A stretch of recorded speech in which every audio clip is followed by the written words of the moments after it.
Welcome to Growth Hack by Poppy Digital. Tips and tricks to master the algorithms from industry insiders. Now here's your host, Julian Espinoza.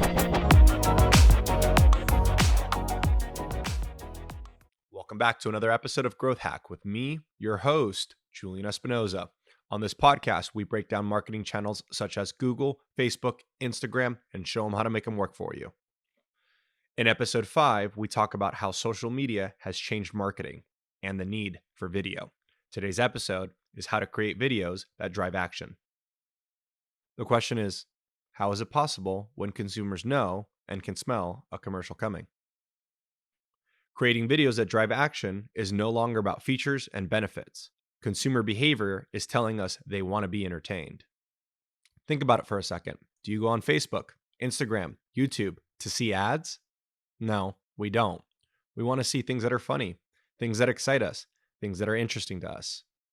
The big question then becomes, how do you make a video that's funny, interesting, exciting, while still promoting your company, your brand, your product, and your service? Step in someone called a creative director. The role of a creative director is to solve for just that.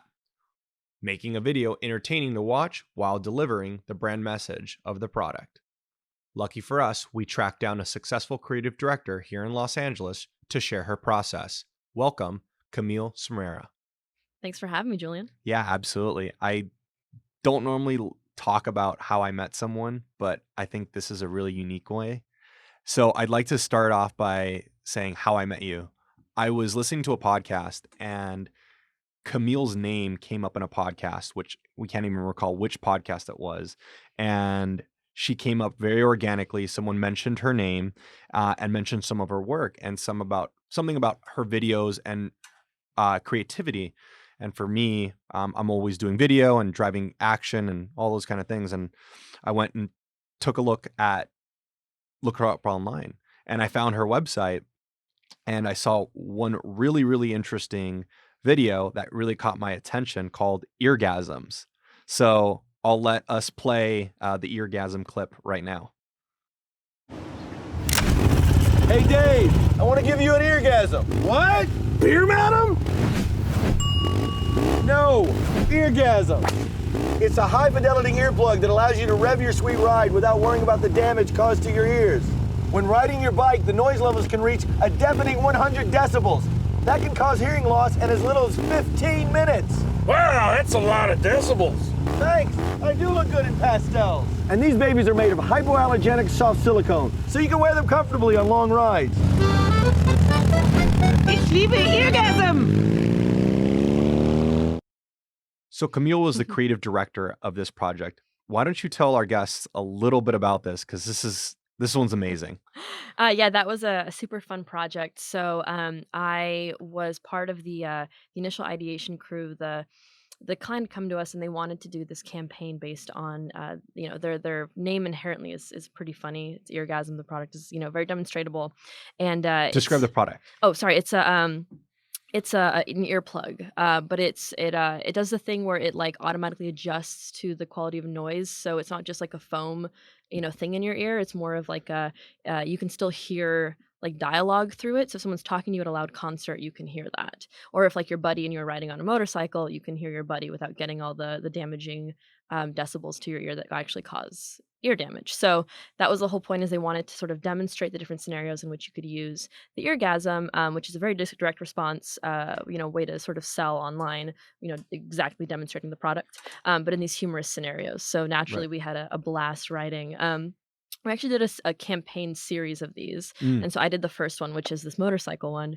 And it was just a blast. We got these really, awesome real bikers down, and they brought all their gear and all their bikes, and we gave them these eargasms, and we just had a fun time sort of developing the idea of fun ways you could mishear the different things, and then also rhyming eargasm with different words. And it just became this larger sort of idea that we could then, create a hero video and then cut it down in multiple different variations, and it created an entire campaign for them. So it was basically like, a big bang for your buck, if you will. From a one-day shoot, they got an entire, website, Facebook, Instagram, YouTube sort of slew of content from it. Right. Well, lucky them. Yes. As many clients get.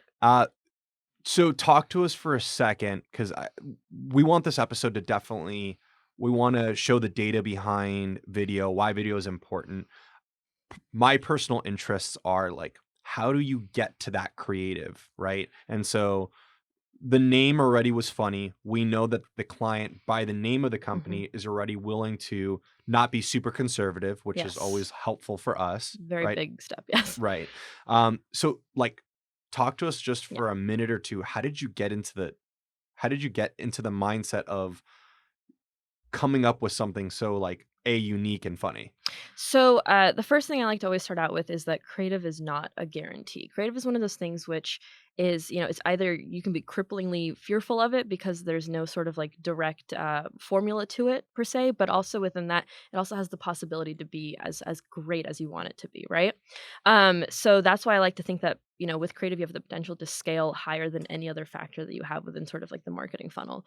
Video is that much more important because we find that apart from photo and audio sort of versions of content, creative content, video is the only one that sort of performs as well as it can go. So with this, we had the idea down of the eargasm, right? And of course, with that comes the sort of dialogue component of rhyming words with it, but we needed a visual component. And so with that, we sort of started developing these unique scenarios that we wanted to be very visually striking. So we had the specifics of the motorcycle. We did one later where we did one at a concert, and then we did one in sort of like another homescape. So creating these very visually distinct locations, if you will, and then putting these memorable characters within them. We found that that sort of works like in any sort of short form or even long form video content, like a television show or a movie. It all sort of is the same formula, which is sort of creating a visually striking hook, if you will, and then sort of carrying through that. Most people don't watch past the first 1.5 to 3 seconds, but if they really want to invest in it, which chances are, if they're going to buy into this narrative, then they're going to watch the whole thing because it is really entertaining throughout. So with that, we sort of were able to match, adding value props in there and demonstrating the product while also adding some humorous elements of there. And again, like you said, the client being willing to go that far with the creative was that much more, helpful for us. It's a lot easier to have sort of a blank slate Right. to work with. Right. And then we just sort of made sure that, we were able to get some pretty product shots in there, demonstrate the value props, and people were actually staying longer on the video, we found in the data, because they were that much more interested in the narrative, which we Right. don't often, in direct response, we sort of hit those, I'll talk about the rules later, but it's sort of, hitting product value props first and foremost and hoping they don't click away. But this is sort of the formula for a video where we knew people were going to stay on it for a while because it was entertaining and it was funny and it wasn't, it was hooking enough that they were going to stay through at least most of it because they wanted to see the ending. Right. And we've had a couple conversations, and one of the big reasons why I invited you as being a guest here is I rarely meet a creative that understands the creative process, who understands the analytics behind the media buying side. So I'm the owner of my company, but I'm also the media buyer. Right. Right. So I know the media buying really, really well. And I have yet to meet a creative that understands the media buying side of it, that yet has to understand, like, we have 1.5 seconds to capture someone. Right. And so that was a big reason why I wanted to bring you on. And I have tons and tons of questions. So hopefully we have enough time. But let's get into it. I think the first thing we want to start with is, so why video? Why now? What's going on? So on average, we find that people are scrolling through 300 feet of timeline a day. 300 feet. Yes. So literally, like, if you had a ruler, 300 feet. Yeah, of... that's like over a quarter mile, I think. So that's a ton. Even if you look on your iPhone, it'll tell you the average if you're spending 4 to 5 to 6 hours a day. That's a lot of scrolling because most of what we do is we're sitting on our social media apps and we're just looking for the next thing, right? And these sort of timeline feeds have allowed it so that it's almost like, the whole online dating app thing, which is you can just consistently be swiping, scrolling, clicking. It's just an instant feedback and getting new options everywhere, which is overwhelming to say the least. But within that scape, we're also able to get that many more, sort of ads out there. So we find that within that, you have to find a way to make people stop, obviously. Stop scrolling. We call this timeline stopping, thumb stopping, what have you. That's the sort of element of a video that we're always looking to create. I'll add in there, at some point I was reconsidering changing Poppy Digital to thumb stoppers. But it's okay. Thumb stoppers. Crime Stoppers. That's a fun one. We can Right. play on that. Yeah, there you go. But yeah, we also find that video specifically generates 12,000% more shares and sort of like, click-throughs than text and images combined. Wow. So we're really priming for the audience there. Again, even if you're animating photo with text into a video form, it's that much more like, let's say like a review video, right, where you have text and you have the product image. It's going to be that much more effective in driving a purchase than just having a static, carousel ad, basically. And then also we found that video viewers retain 95% of a message more when they watch it in a video compared to 10% when they're reading it in text. And that's just sort of the obvious thing of, people tend to, they tend to absorb more as they listen to it. And also when they have a visual element to attach to it, people don't like to read. Copy is great, but really you got to distill it down. I also find that in the rules of threes, I tend to also keep my copy to 3 words per frame if I can, just because I find that people don't really listen or read past that. So those are just sort of the things. If you can distill stuff as short and as quick and as memorable as possible, you're just creating it that much more easier for the viewer to want to remember your product and go purchase it. So again, like I mentioned earlier, traditionally we hook a viewer in the first 3 seconds. That's the sort of traditional marketing approach to a hook. But nowadays it's 1.5 seconds is just sort of the standard we go for. We always say like the first 6 frames you got to really be in it already. We don't like to have any sort of anything before that. It's we really base everything around these hooks, and I'll go in a little bit later about what a hook is and what we Sure. describe a hook as. But if you're not hitting it first and foremost, a person if they don't see something that they're going to stop at, again they're just scrolling through. They have 300 feet of timeline to get through in a day on average, so they're going to keep scrolling. So you really have to hook them with the very first image and the very first piece of text. So what you're getting at is that a lot of content is being consumed on the internet, Yes. and video by the data is showing that it is stopping thumbs. Stopping thumbs, and it's performing, over 1,000% better than a photo and just text. Got it. So yeah, it's just immeasurable, the quality of it. Yeah. Right. So that's really interesting. We definitely, in this podcast, we're at episode 7. So we've definitely covered some of the major reasons why Facebook, Instagram, and all these big players are putting emphasis in video on their algorithm, right? Yes. Time spent on app is a huge Oh yeah. KPI for their Wall Street numbers and all those things.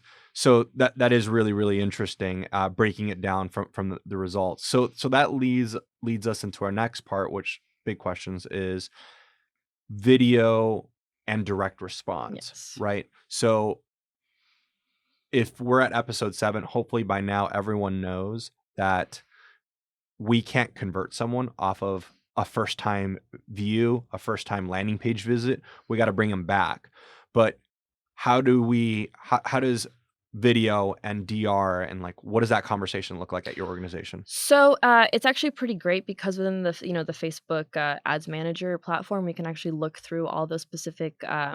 We can literally look through a video and sort of see the drop off rate as the time goes on and sort of the viewership goes down. We can also see at what point people clicked through the video to get to the landing page, The to get to the analytics website. are great. Yes, analytics are incredible. And so if a video is performing well, what we like to do is we like to A/B test a lot, obviously. So we're running multiple versions of a video with different hooks, with different text, with different just geared maybe towards different audiences, just very slightly. These are all very, very small tweaks of the same video, just geared towards different audiences, and we're able to sort of look at the specifics of, okay, this type of person watched this video to the 3-second mark and they clicked through, but this video everyone dropped off after a second and no one clicked through. What happened there? Why is it different? And so we're able to test and look at that so specifically and then tweak other videos and future creative based on those learnings, so we're not ever really seeing that sort of dip off as much as we can. Again, like I said, it's not a guarantee, but you're able to sort of use the metrics to fine tune your creative.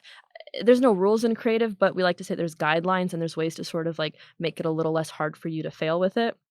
So if you can sort of take your learnings and the metrics and use those findings to sort of innovate the next creative with those findings, you're just going to have that much of an easier time getting the proper creative geared towards the right audiences, and it's less of a guessing game.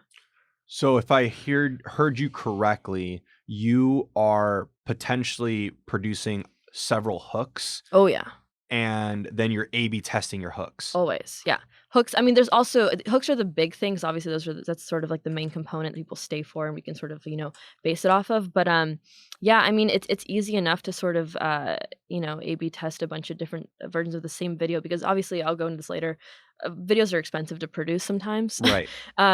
just as a baseline. So someone, if a client doesn't have the budget to create a whole campaign, like we did for Orgasm, for example, but we can then just sort of take what we do have and maximize it by tweaking these very, very small elements of it, which only take, maybe an hour of editing time to sort of make the difference in post. between in post. Yes.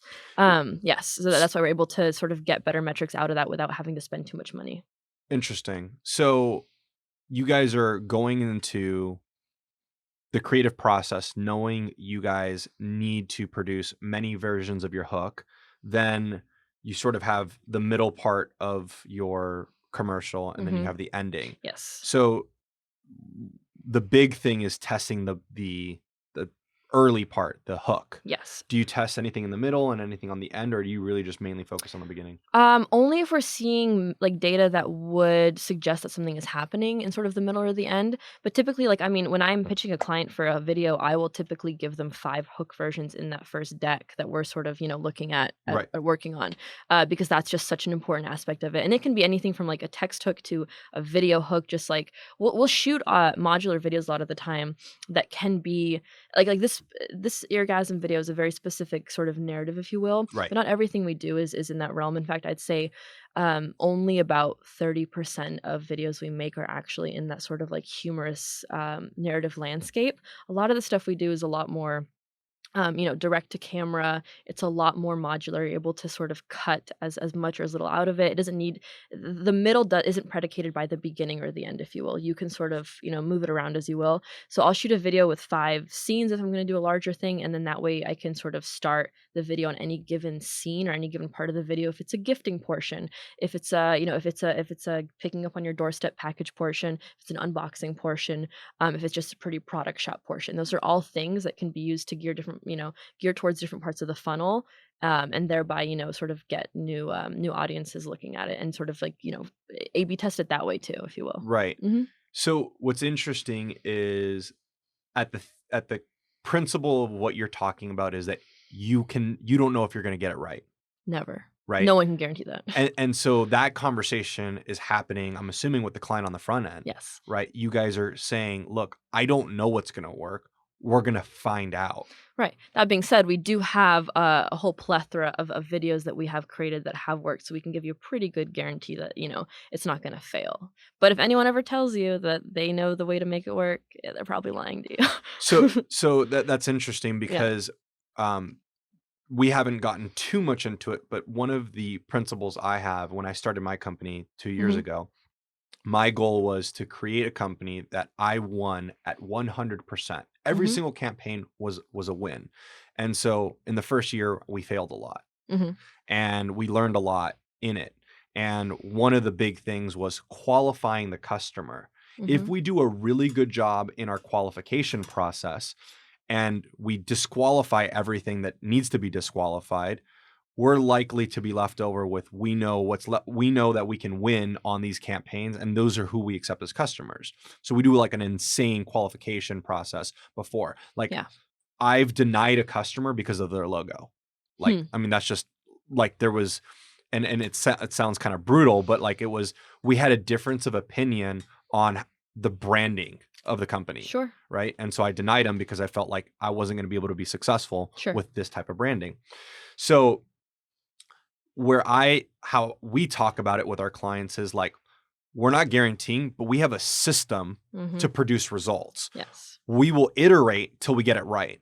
Right. Right. And so you say you do 5 hooks. I typically do 6. I mean, Mhm. tomato, right? Right. 5 or 6. I do 6. And then I test like with 3 different target audiences. Yes. Right. Yeah. And see just what's going to stick Mhm. with what audience, like what are they going to respond to? We don't know what people will laugh at. Exactly. Right. We don't know. So that's so great to hear that you guys are producing that. And it's beautiful that you can do that up front. Now here's a kicker, right? Because this is all great and dandy, but then it comes to budgets and the Right. money. Right. Right. So like those 5 hooks, how different are they? Right. Right? Because, when it comes to budgets, right? Do you have to film those on different days? No, the reality is they're going to give you a budget that is not going to be even close to being enough. Never. And somehow you have to make it work. Yes. Right. So talk to us about how you're now taking the creative side, the media buying side, and adding the practicality of where we live today, where no one wants to spend money on brand equity and Right. making videos. Right. Well, so it's funny. I've worked in sort of like the larger commercial branded content space as well, and it's funny how much that whole traditional side of advertising is just coming to be exactly to the sort of model that we're using in sort of digital marketing, which we're maybe the sort of a younger cousin of that sort of realm. Sure. But it's all just becoming the exact same thing, which is shoot as much as you can and always optimize for social, because that's really what's selling nowadays. Right. So yeah, I mean, within making budgets work, I mean, we're able to make things work very, very lean where we are, and that's sort of like a fine-tuned process. Again, I've been sort of working from the ground up. I was the third person hired at the company. Now we're at over 40 people, so it's sort of it's sort of grown, and I've grown with it, and we've all sort of been able to fine tune that within that. So we're able to keep things very lean by having good relationships with certain talent and locations and whatnot, and sort of equipment deals, all those sort of basic things that go into a budget. But also within that, we're always shooting for 16:9, which is YouTube, and then we're always shooting to be able to be cropped down into 1:1 for Facebook and Instagram. The sort of Instagram story aesthetic, which I'll talk about later, is a little harder because you really can't shoot to make it look good for widescreen 16:9 and for vertical 9:16. That's just basically impossible. That being said, within the landscape, you can reframe images, do split screens, etc., get creative with it to still use the visuals that you shoot on that given day to repurpose it for those different platforms. So we've just gotten really good at sort of shooting for both always, and making sure that at bare minimum, we're shooting wider enough to sort of work for both, and then that way we never have to shoot more than a single 12-hour day. Yeah, we're getting as much as we can. We're using different talent. We're cycling through people. We're just getting sort of like the meatier components of what we need to get. We're not wasting time on anything. We're doing fewer setups if we can, or we're presetting in different parts of the house. And we're also, sometimes we do dual camera shoots with two different directors shooting on opposite sides of the location. If we're not shooting sound, which we maybe 20% of the time shoot sound. That's it. 80% of the time there's no sound. You can shoot 3 different iterations of the same spot, or 3 different scenes at the same time. So it's that it's that much more of sort of getting them the biggest bang for your buck. And also it's for social. This isn't broadcast, so it's a little bit lighter in the sort of post and production aspect of it. We still do some very, I think, cinematic things. Like, I think the eargasm spot looks very nice, and that had a little more of a production cost to it because of the location. We had to shoot at a biker bar. We had to have a lot of bikers, and that sort of aspect of it obviously cost a bit more. But even for that, I mean, you want to know numbers? I think we shot that for like $7K. Like, it That's really insane. wasn't bad. It was insane. But again, it's a thing of like, we were able to keep things very lean.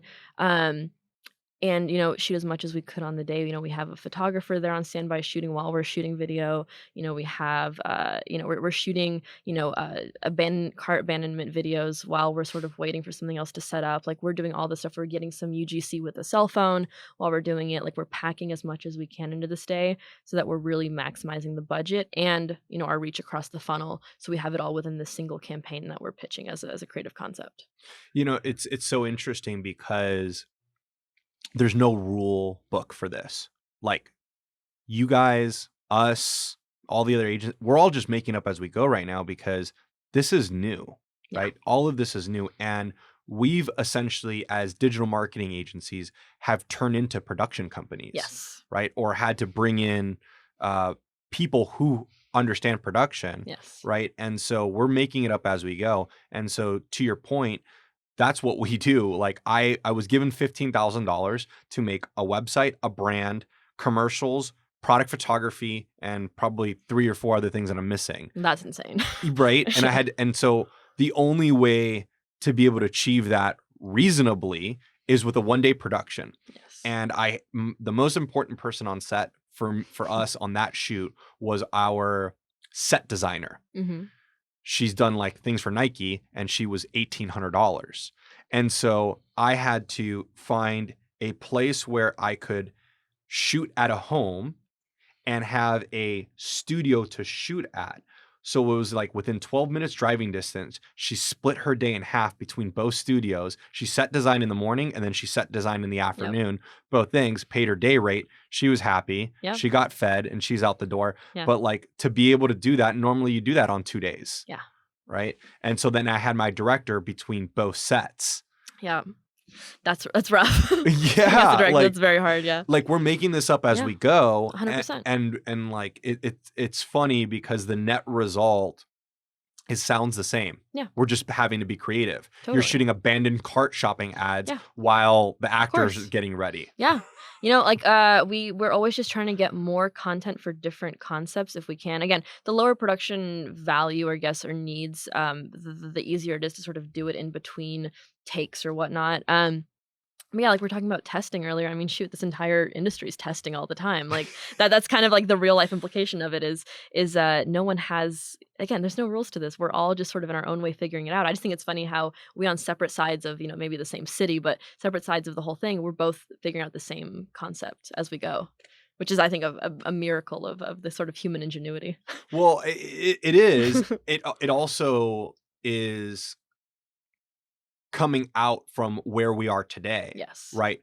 Because, if you go back to the evolution of the internet, right, video wasn't big because the technical capabilities weren't there. Sure. Right. But now that we can stream and have devices, right. So video now has become popular. Right. Right. And then remember when, Steve Jobs, not Steve, Yes. but Steve Jobs didn't put flash on the iPhone, Right. right? And banner ads were, flash banner ads were no Yes. longer a thing. So now like static banner ads, Right. right? So like we've seen, I think we are at a point where like when two completely separate people are trying to solve the same problem, Right. like we're coming up with the same solutions, Right. Right? Because It's it's like the best one, hopefully, exactly. I mean, that's why I brought you on. Maybe Yeah. maybe I learned something, Right. But it sounds like we're doing the same thing. Yeah.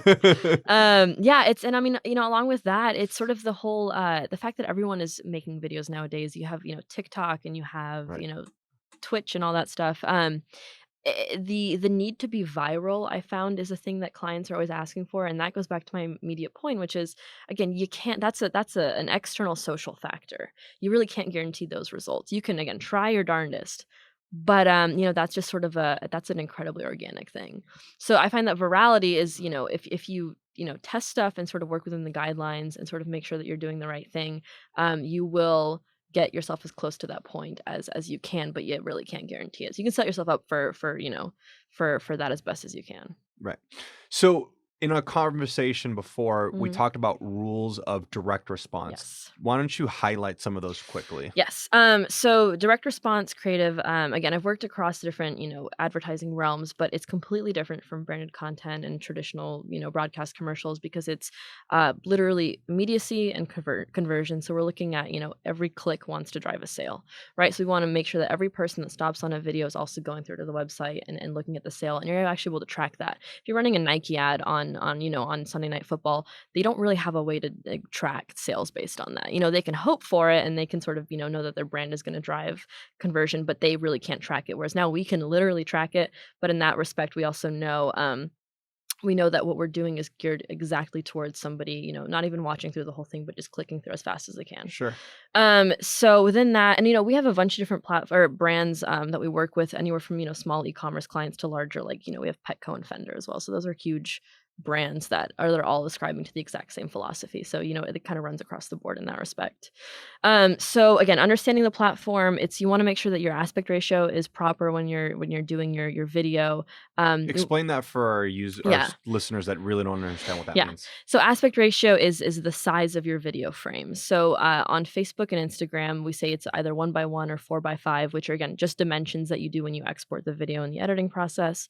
But that's the largest portion of your phone screen that the video can sort of take up, if you will. So YouTube is always it's always going to be 16:9 Which, because so like do it it's in shapes. widescreen. So Sorry, it's so like widescreen. a rectangle Yes. versus a square. Yes, 1:1 is square. 4:5 is a slightly more narrow square, but your phone isn't exactly square across, so it's going to be There's arguments about this. We find that there's no real difference between 1x1 or 4x5, but Mm, some clients are picky about it and they'll sure. request one or the other. But typically it's just about a square because that's like the middle portion of your phone. It takes up the most real estate. YouTube on your laptop, it takes up the most real estate that way. Most people aren't really browsing YouTube on their phone, but if they do, it's stuck in that aspect ratio. And then also, Instagram stories, that's going to be vertical. So that's taking up your entire phone screen. What's It's the aspect ratio for 9 that? by 16. So 9 it's an by exact 16. flip of YouTube.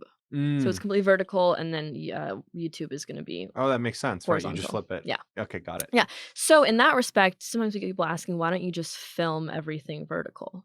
Which one could argue, yes, in sort of like an actual cinema camera, it's literally flipping it on its side. Right. But I don't know. It's honestly that's a way to do it. I can't really argue against it or for it. But then you're also potentially going to lose out on the YouTube aspect of it. So you kind of have to optimize for what you're going to be pushing further on which platform. Yeah, I mean that's really interesting because I've done things that you've talked about, right? I Mm-hmm. filmed in 16 by 9, which is rectangle, Mm-hmm. and then I cut the rectangle in half and then I stacked them, Yes. right? Yeah, you can do that. So you can do that. There's so many variations to it. I'd like you, I'd like to probably start considering like what that again, we never get the budgets we want, so we never get to Never. do what we really want to do. Mm-hmm. Which it's funny because I feel like that's the life of a creative person. Mm-hmm. You're always never getting the budgets you You're want. working against limitations. So that makes it fun. It does. It makes it fun. It makes it challenging. Yes. Because if we had all the money in the world, then what fun is it? Exactly. So, what what would be interesting is if I could afford to maybe shoot 2 days or at least part of the day in vertical mode Mm-hmm. and having a creative component to Mm-hmm. vertical. Yes. So that'd be interesting. But Yeah. so was there anything on your list of things to pay attention for direct response? Yes. So just to finish off the platform issue, the number one thing else we haven't talked about is no sound. You have to Right. assume that people aren't gonna have the sound on their phone. If you're ever gonna be doing dialogue or any sort of like spoken part of your video, that we usually don't do that kind of stuff. But if it's a demonstration or whatnot, um, then you're gonna make sure you have subtitles. I don't like to rely on Facebook auto subtitles because not very pretty and they're always not accurate. So we usually have our editor sort of do a branded subtitle baked into the video. It's a little more work, but it is what it is. I think it converts better. And then, yeah, so to make sure that's optimized for no sound. Music is always nice to have underneath, but also making sure that your video itself is text heavy. Make sure that you have the motion graphics and text animation baked into your video.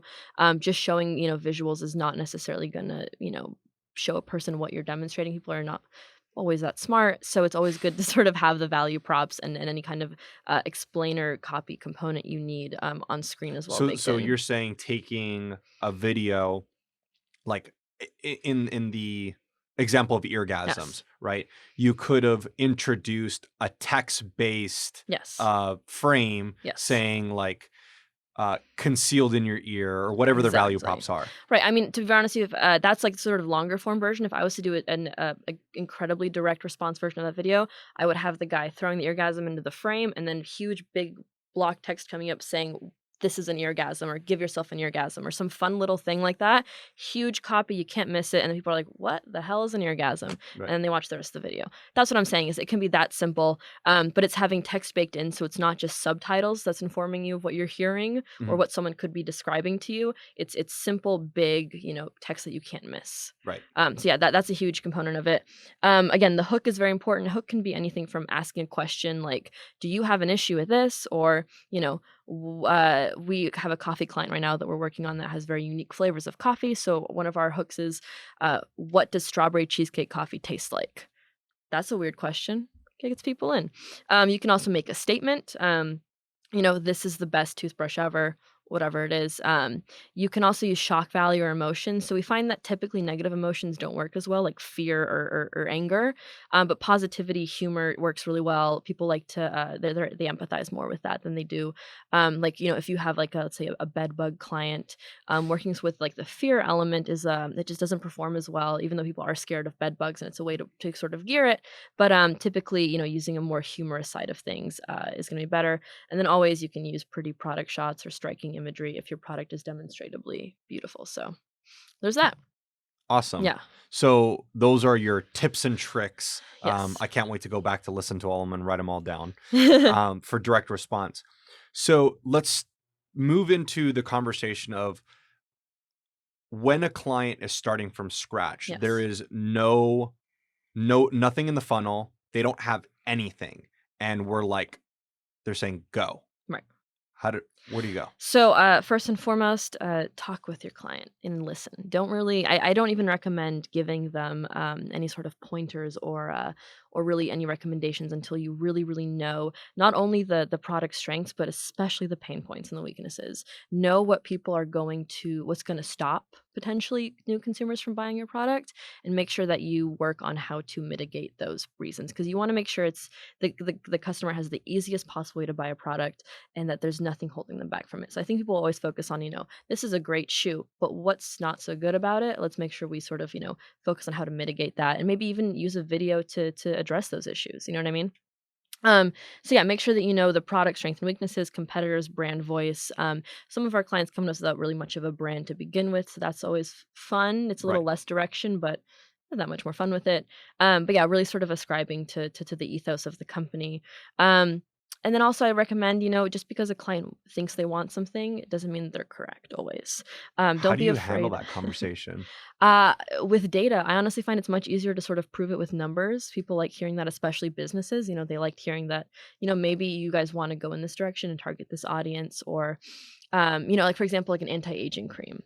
Some people like to sort of focus on, they want to focus on showing aspirational images of, younger people, beautiful skin, sort of a thing. But they're afraid to actually show the realistic look of actual older people, and how their skin ages. So it really is sort of like recommending things, and then using the data to back up your recommendations. Of course, you can't force a client to do anything, So are but you suggesting that data is showing that showing real people that are yes. really aging is better than the manicured perfect face? Yes, exactly. And I Got think it's really not hard to prove that little point. It's social proof, so organic, and people want to feel that. How do you handle that on an example when there's no data yet for this particular client? How do you go? Do you go get like data from somewhere else? Like, how do you handle, let's say you philosophically don't agree Hmm. on the creative, Sure. meaning we want to show X people, you want to show Y people. Sure. How do you have that conversation with a client and convince them? Sure. I mean, that's I guess a case by case basis, but it really just sort of goes into, we'll usually look at competitors and see what they're running, because you can look at a Facebook ad library and see what Right. everyone's running at any given moment, and see what information we can dig up from there, or anything we can dig up metrically, like I said. But if you really can't, I mean, you can sort of just come at it to them as like, we only want to make you money. Thereby, this is what we think will work better, and you can trust us because you're paying us for our expertise, or you cannot. And in the end, you can't really force them to do it. If it's an actual moral thing, which sometimes there are clients that you Sure. disagree with, which that's sort of a thing where you can sort of pick or choose if you want to do it. But in the end, it's the client's paying you to make their creative, so in the end, you kind of have to ascribe to them, but you can only sort of push them as far as you're only in it for their best interest. Right. There's no I got no skin in the game, really. Right. I'm just trying to make you more money and have your campaign go that much further. Right. Yeah. You So don't have stake in creative A versus creative B. exactly. It's not really going to benefit me in any way besides me doing good for you as my client. Right. And that's why I think, like, really making sure that they trust you and that they really know that you have their best interest in mind. There's no sort of ulterior motive to it. I think only helps build that sort of client relationship. Um, Going further into that, I think if it's e-commerce stuff, first and foremost, you have to focus on product assets before you get into sort of lifestyle stuff. I think people like to jump the gun. They see a beautiful branded content piece, and they're like, I want that. I want the Nike. I want the Adidas commercial. I want the cool urban sort of thing, right? And first and foremost, if you don't have sort of the building blocks of product imagery and just clean branding, just the most basic sort of elements, then you have to start with that. Um, clean, good photo and video, you can usually, in this day and age, you can sort of find a photographer and a videographer in one if you sort of want to compromise on those things and just get sort of the basic groundwork going. Because if people don't know what your product is or if it looks not the cleanest it can, that's just already that's like setting up a website that isn't going to take you to the to the cart phase, or they can't click out of the cart, they're not going to be able to buy the product.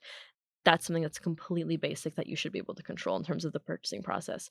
Make it as easy for the customer to purchase as possible. Sure. Um, and then beyond that point, I'd say, budget is the first thing we talk about. So we've talked about this, overall. Most people don't realize how costly it is just to sort of break into a production. There's just basic cost to entry, minimum cost to entry, and that's just hiring the minimum crew, talent, location, equipment, and You then got to getting feed the crew permitting. too. Yeah, exactly. These are all just things where it's like your small little video versus this big little video have a lot less of a budget gap than you think. The small video is always going to cost a couple grand. There's never going to be any room for it being any less just because of the basic barrier cost. And I think You, people don't you understand that. right? Yeah. Like I tell clients like we need a video guy. I mean, Yeah. we need a cinematographer. We need a Yes. director. Yes. You always pay the audio guy. Always. If you're doing audio, Right. if you can Right. skip on that, that's great. Right, of course, right. And then like, yeah, there's just some basic things, Yes. right? It's like, is there a location? Is there a location fee? Yeah. Right? Yes. It's small stuff like that, where I think some clients say, well, it's only this. And 100% it's only this, except that you're always going to need certain elements, and there's just no scrapping that. Otherwise, you will not get a video shoot. Something will be missing. Something won't work out. And then what's the point of the video if you don't even have, if someone didn't back up the footage, you'll have nothing left, etc. It's interesting how I've seen certain elements of a production crew, what it pays in dividends Yes. when you have an assistant camera, Yes. when you have an assistant, an AD, Yes. right? Running So set, like, yeah. you know, we don't need to go super in the Yeah. weeds, but like having an assistant director allows the director to stay in the creative Yes. versus figuring out if what they need to get done and they can get it done before the end of the day. Yeah, and also make sure that you're not going to go over your day. And like a great creative director I once worked with used to say, make sure you get 100% of the commercial at 80% versus 80% of the commercial at 100%. Right. Just make sure you get the bare minimum, all of it, to have what you need, and Right. then you can focus on the rest of it later. But yeah, 100%. It's just when a client comes and they say, "Well, can we do it for this much less?" And it's like, "Sure, you can do it, but maybe your footage will be soft." I can't guarantee. It's small aspects. There's a reason that movies cost so much money. Right. We're doing it on such a lean scale, which we're already. It's I think it's magic what we're able to do. I think between I what we can't do, believe it. it's insane. But within that, we're already able to do it on such a low scale that for the production value, that I think yeah, it's just you're kind of splitting hairs at a certain point. Yeah. But again, some people have no experience with creative, and you also have to understand that some people aren't trying to be malicious. They just really don't understand. They've never done creative before. They don't get that. Also me, developing a script or a treatment, that's hours of my time that is also not necessarily being compensated. It's stuff like that where I got a tip for you yes. later. Keep going. Okay. So yeah, like all these small aspects, the editor's time. The editor isn't just a machine that sits there and does stuff within an hour. It takes up time. It takes up his mental capacity. It's so much more of an endeavor, and there's so much more human cost to it than I think a lot of people understand. So that's why I'm always just like empathize with your team, because it's Right. no one's trying to screw anyone else over. It's a hard business, and what we're doing is basically making miracles out of the impossible. Yep. On that note, we also have an option. What we like to do is, if a client has existing assets, so it's not from scratch, but they already come in for some stuff, we are really able to sort of fine tune recutting the existing footage and making them into more, again, into more sort of driven direct response content. Right. Which we can easily do with even just photo assets and text. We're able to sort of work that into a video, or any video content. We're able to sort of recut it and repurpose it for that, or just optimize existing content. So cutting it down to the correct aspect ratio, putting in subtitles, etc. These are all small things that will have an insane, immeasurable Right. change on the conversion rates you see on a video. Awesome. Yeah. So, all right. So I don't want to put you on the spot, but I want to do something kind of unique here. I haven't done this with a guest yet, so you're the first person I'm going to be doing this with. I'm excited. Yeah, this is really interesting. So I've got a video series campaign where it's cold, warm, and hot. And it's these 3 videos, and I'd love to get your opinion on these 3 videos. I want you to watch them, see them, and kind of think through like, what were things that we did well? What are things that we didn't do well? And just kind of your overall take on it. We've been talking about this particular client throughout the series of this podcast. And so we've taken them from like talking about target audience to frequency and all these kind of things. So it'd be really cool to get your opinion on the top funnel, the mid funnel, and the bottom funnel.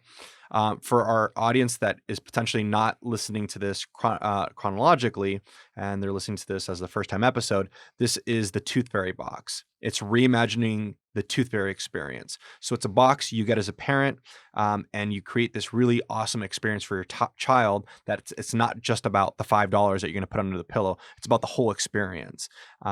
The client has done a lot of market testing, and the children, like, the feedback is amazing. Parents love it. It's fantastic. So I'm going to play for you top funnel. This is cold traffic video, and we're going to play it now. I'm a full-time working mom, and I always find myself tapping into hidden superpowers just to keep up with the rest of the world.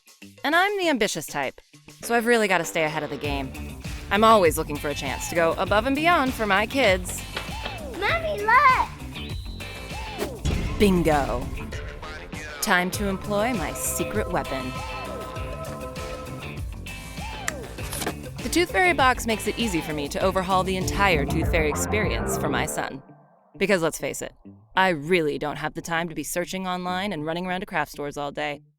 I'd much rather spend the time with my kid, making a memorable Tooth Fairy experience. It's game time. Let's make some magic.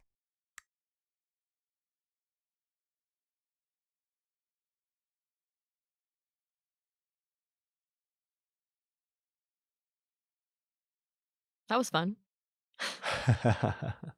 So, thoughts? Yes. Great. I want to hear about your production process on that that whole thing, because I'd love to hear sort of the process you went through. It's great. I think you are sort of. I'm gonna be as gentle here as I can, but also, just I'm gonna be not mince my words.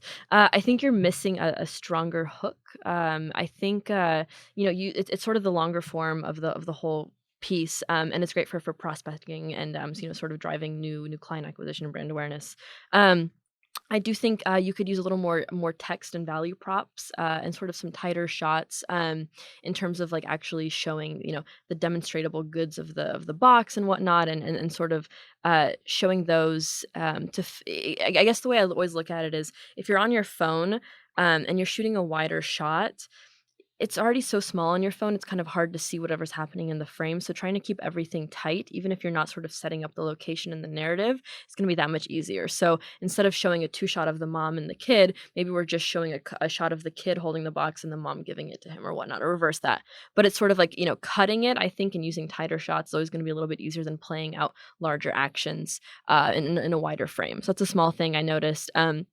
I also think we could, repurpose this a ton. I know you did sort of repurpose it for the different parts of the funnel, but creating a sort of, testing more of a, maybe we do some sort of like a question hook there, like, what do you do when you forget your kid's tooth fell out or whatnot, like posing these questions towards moms, and maybe asking them a couple different things, or using it as some other kind of, more of a visually stimulating hook, if you will, to sort of get someone, like we're talking about thumb stopping ability. It's like, what's going to cause someone to stop on this? You know what I mean? So I think that sort of aspect of it, I think I would love to see developed a little bit more. Awesome. Yeah. All right, let's follow up with the mid funnel. So this is warm. This is marketing to people who have actually seen the first, or potentially you've seen some landing page or visited a landing page from another marketing source.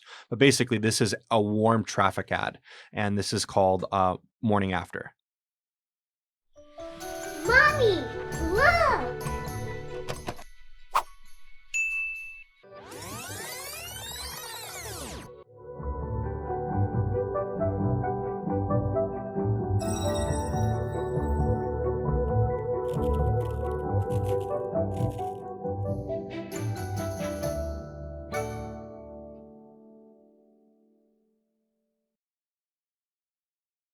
All right. What'd you think? Yeah.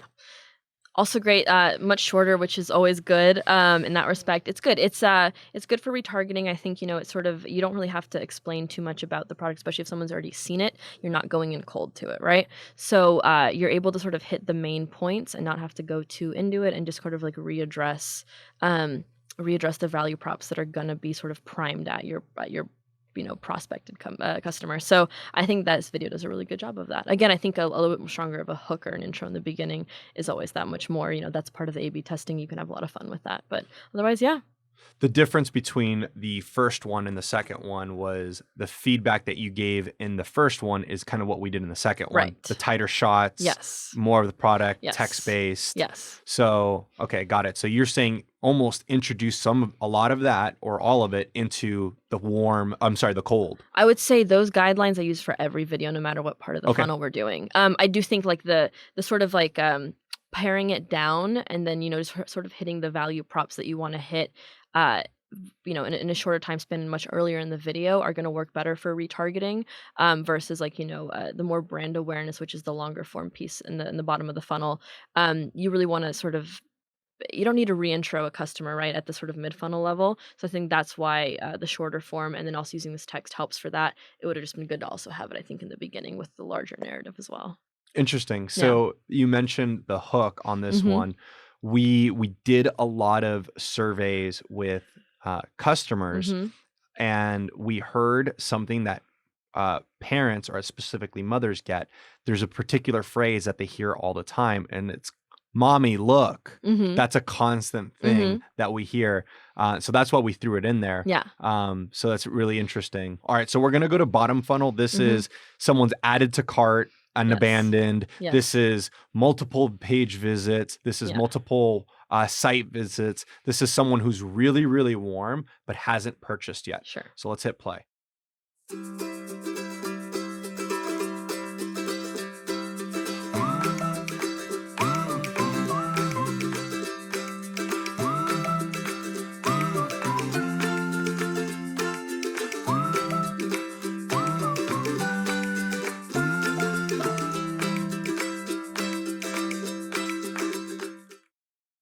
All right.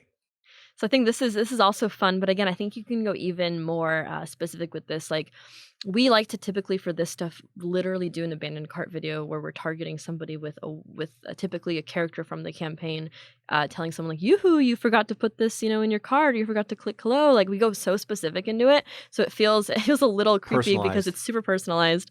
But I think with that, you also have the ability to sort of keep it super tight. We usually don't make our top of funnel ads longer than 10 to 15 seconds. Top of funnel or bottom of Sorry. funnel? The closing retention ones. We usually make those 15 or less just because, again, you're not trying to re-educate the customer. You're just trying to sort of like nudge a little further to sort of get them to close the deal, if you will. It's a deal closer video. So I think making those a little more personalized, a little more specified, not needing to really go into the value props or any kind of like brand establishing, which you guys did a good job of that anyway. But I think like you can really have fun with these. I think that's just a good sort of idea is shoot different versions and just again test and see what works, because there's so many different templates you can use for this type of messaging that works. So yeah, this is fun, but I think you could have almost like gone in a like completely wild direction with it too, and it would have worked just as well. Yeah, this one was almost done 2 years ago, so we definitely learned a lot. It's great to get feedback. So hopefully you don't look like you're sweating, so it looks like we didn't push you too hard. I do want to hear about the process though. How was that? Yeah, the process. So this was the $15K budget. Right, they did the entire and do everything. Yes. And it was very, very overwhelming. I'll move part of the conversation offline, but in short, there was a lot of assets that needed to be delivered. We didn't have a lot of time to do it, and we had to just get it done. So it was like just late nights with my director/creative director figuring out how to do these things. A lot of phone calls, calling a lot of production people, calling a lighting guy at the 25th hour to get him in to create a nighttime scene. I mean, it's just like on and on and on. And it was just like a lot of late nights.